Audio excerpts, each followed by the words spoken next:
বীরভূমের মধ্যে অবস্থিত রয়েছে তারাপীঠ, যা এক সিদ্ধপীঠ, তন্ত্রপীঠ নামে পরিচিত। প্রত্যেক দিন এই তারাপীঠ মন্দিরে প্রায় কয়েক হাজার ভক্তের সমাগম ঘটে। বীরভূমের এই তারাপীঠ আসতে গেলে আপনাদের শিয়ালদা, হাওড়া অথবা কলকাতা স্টেশন থেকে ট্রেনে করে রামপুরা স্টেশনে পৌঁছাতে হবে। আপনি চাইলে নিজস্ব 4 চাকা গাড়িতেও তারাপীঠ আসতে পারেন। সেই স্টেশন থেকে বেরিয়ে মাত্র 40 টাকার বিনিময়ে পৌঁছে যাবেন তারাপীঠ। বীরভূমের রামপুরা স্টেশন থেকে তারাপীঠের দূরত্ব মাত্র 9 কিলোমিটার।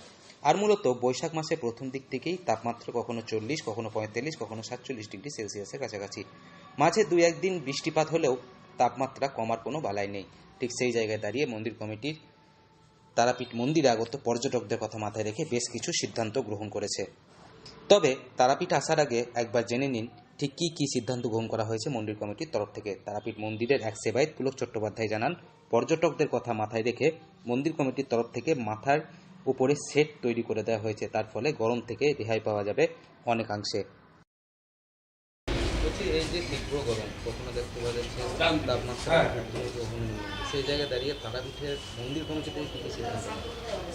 এবং মন্দির কমিটি যেহেতু প্রচণ্ড দাবদাহ চলছে বীরভূমে, তার জন্য যে ব্যবস্থাগুলো একটা রাখা দরকার, প্রথমত মাথায় সেট, এবং যে সেটগুলো করা আছে তার মাথায় ফ্যানের ব্যবস্থা করা হয়েছে। ঠান্ডা পানীয় জল এই লাইন দিয়ে যেতে যেতে যাতে কি জল পায় তার ব্যবস্থা রাখা হয়েছে বিভিন্ন জায়গায়। এবং পায়ে হেঁটে যেতে যে গরমটা লাগে তার জন্য নিচে এক ধরনের একটা চটের আসন টাইপের, রোল টাইপের পেতে দেওয়া হয়, যেটার জন্য যাতে মানুষকে গরম না লাগে।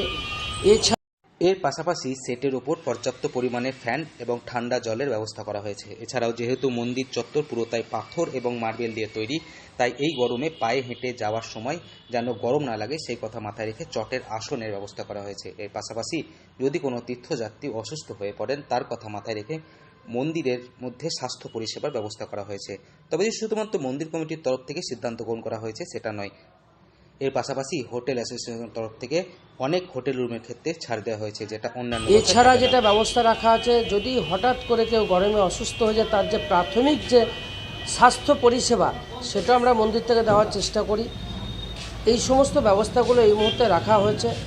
শুধু তারাপীঠ মন্দিরই একা তীর্থযাত্রীদেরকে সহযোগিতা করছে না, পাশাপাশি দেখা গেছে যে অনেক হোটেলেও কিন্তু এসি ভাড়ার ক্ষেত্রে অনেকে ডিসকাউন্ট দিচ্ছে, এবং যে সমস্ত অটো ট্রেকার তারাও কিন্তু কিছুটা ভাড়া কমিয়েছে। এই সব মিলিয়ে কিন্তু তারাপীঠে এই মুহূর্তে যদি কোনো তীর্থযাত্রী আসেন তাহলে তিনি অনেকটাই সুযোগ সুবিধা পেতে পারেন, এটা আমার মনে হয়। এর পাশাপাশি রামপুরা থেকে তারাপীঠ মন্দির যাওয়ার জন্য যে অটো ইউনিয়ন রয়েছে, অটো ইউনিয়নের তরফ থেকেও অনেক ক্ষেত্রে ভাড়া কম নেওয়া হচ্ছে। সব মিলিয়ে তারাপীঠে আগত পর্যটকদের কথা মাথায় রেখে হোটেল অ্যাসোসিয়েশন, মন্দির কমিটি এবং অটো ইউনিয়নের তরফ থেকে যথাযোগ্য ব্যবস্থা গ্রহণ করা হয়েছে। বীরভূম থেকে সৌভিক ডায়েরি রিপোর্ট, লোকাল 18 বাংলা।